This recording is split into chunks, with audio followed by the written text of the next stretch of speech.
उत्तर भारत के मैदानी हिस्से में बसा एक छोटा सा गांव था, आनंदपुर। चारों ओर फैले सरसों के खेत, पगडंडियों से गुजरते बैलगाड़े और सुबह शाम मंदिर की घंटियों के स्वर इस गांव की आत्मा थे।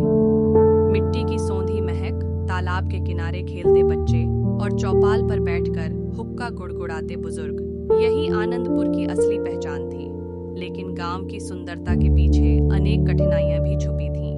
यहाँ लोग मेहनती थे, पर गरीबी और शिक्षा की कमी ने उनके जीवन को कठिन बना दिया था।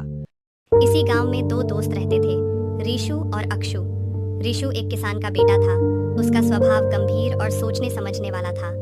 वह किताबों में डूबा रहता और हर सवाल का हल ढूंढने की कोशिश करता। उसका सपना था कि वह पढ़ लिखकर अपने गांव को बदल दे। अक्षु इसके विपरीत बेहद चंचल और नटखट था। उसे हंसना, हंसाना और सबकी मदद करना पसंद था। गांव में कोई भी काम हो, अक्षु सबसे आगे रहता। चाहे बैल भगाने का काम हो या मेले की तैयारी, अक्षु की मौजूदगी हर जगह दिखती। दोनों की दोस्ती इतनी गहरी थी कि लोग कहते, ऋषु की समझ और अक्षु की ताकत, अगर ये दोनों मिल जाए तो पहाड़ भी हिल जाए।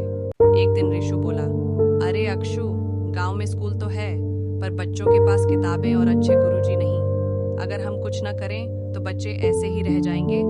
अक्षु ने आंखें गोल करते हुए कहा, तो फिर मास्टर साहब, क्यों ना हम ही बच्चों को पढ़ाएं? मैं खेल खेल में पढ़ाऊंगा और तुम किताब किताब खेलोगे। बस फिर क्या था, अगले ही दिन ऋषु ने अपने आंगन में कक्षा शुरू कर दी।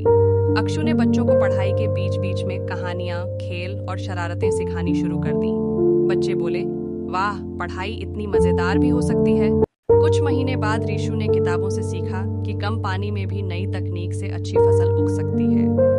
उसने गांव वालों को समझाया, अगर हम तालाब की मरम्मत करें तो बरसात का पानी बर्बाद नहीं होगा। अक्षु ने चौपाल पर सबको बुलाया, भाइयों, तालाब ठीक करो, वरना मेरी नटखट टोली तुम्हें चैन से हुक्का भी नहीं पीने देगी। गांव वाले हंसते हंसते काम पर लग गए। परिणाम, तालाब भर गया, खेतों में हरियाली छा गई और गांव में खुशहाली लौट आई।